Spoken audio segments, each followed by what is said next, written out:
Welcome back to another review, this time for the anime.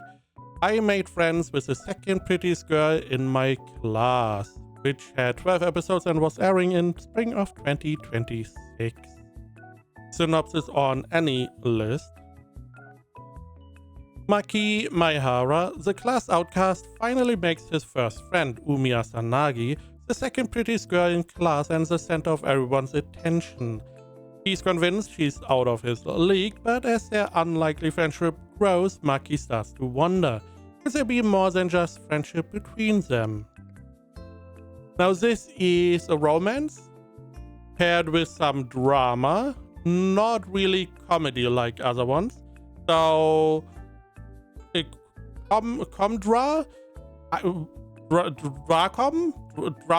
dramedy. I feel like drama comedy. It's not even comedy. What am I? Drama, romance, whatever.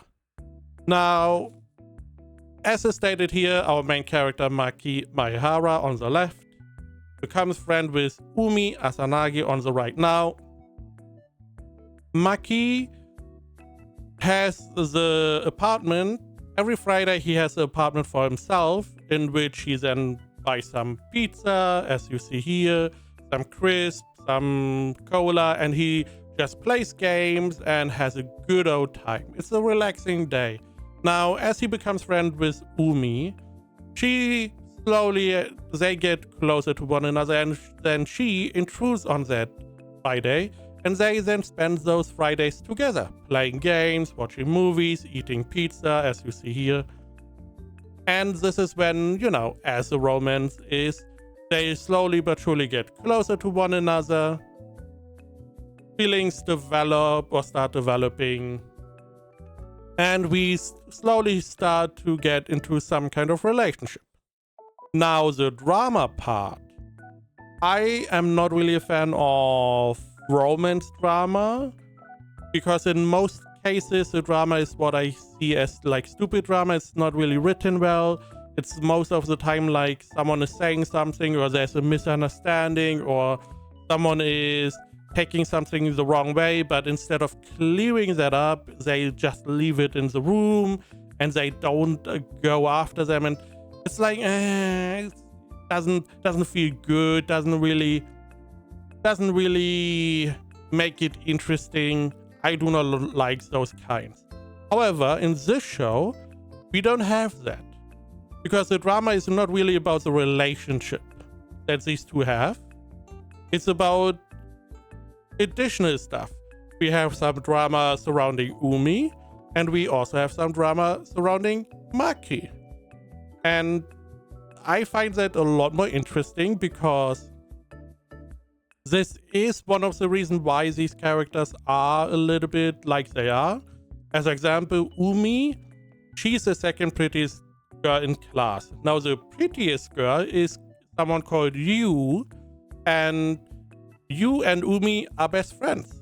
They are all friends for a long time. They always stick together. Yu, the prettiest girl, she's also she radiates positivity. She's very friendly to everyone, very extroverted. She also seems to be always very positive. And Umi feels a little bit like she is under her shadow, under Yu's shadow, because she's not that positive. She's not exuding all of that positivity.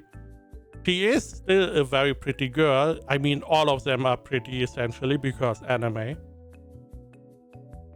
But there's some drama revolving around that, which started like a couple years ago. And we learn more about that. We start to understand what is going on. We try to resolve that.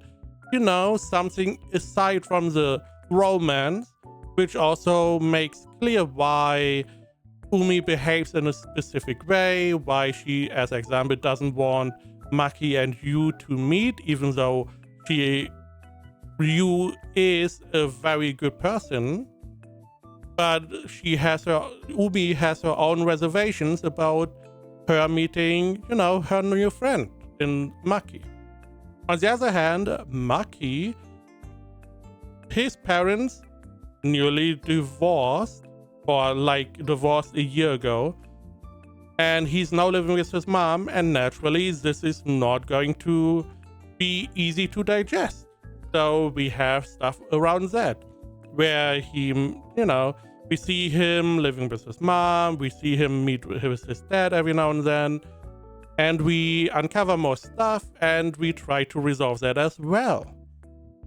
And I like this approach a lot more than trying to center the drama around the romance, because this way we still have characters growing, we still have stuff we need to resolve, hurdles to get over. However, in this case, the two love interests can work together and support each other instead of being in the middle of the drama and not being able to work with one another. Definitely like this a lot more, this approach.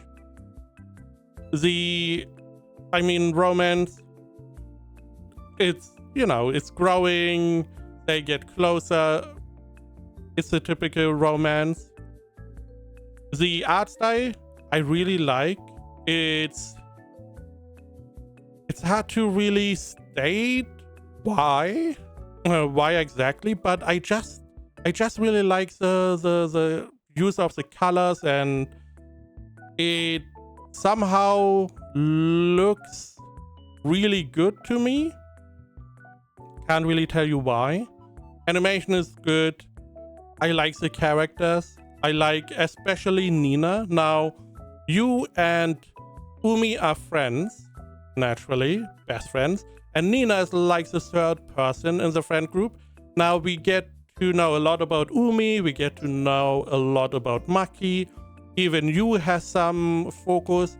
However, Nina, I feel like got left out somehow. I feel like she got cut out of the story somewhat.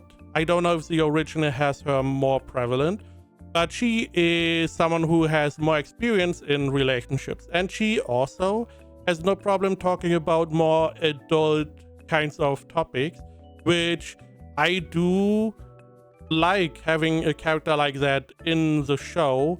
But normally you have a male character who is in that direction, but sometimes those get written in a more sleazy way. So I do like that we this time have a female character who has more experience, who went through that. He went through some bad relationships as well, which is nice as a little bit of contrast, and she can give some advice that other people would not be able to do. So I definitely like her a lot.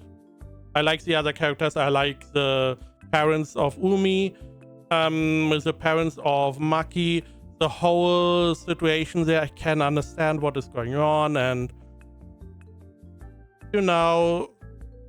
humans are not easy creatures.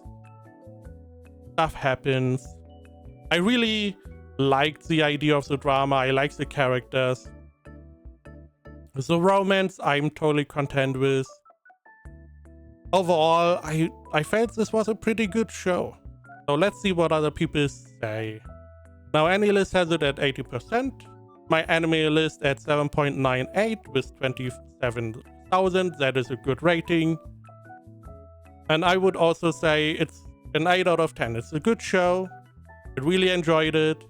I really like that we have drama that is outside of the relationship and allows the two people to support each other instead of having to fight one another in some way.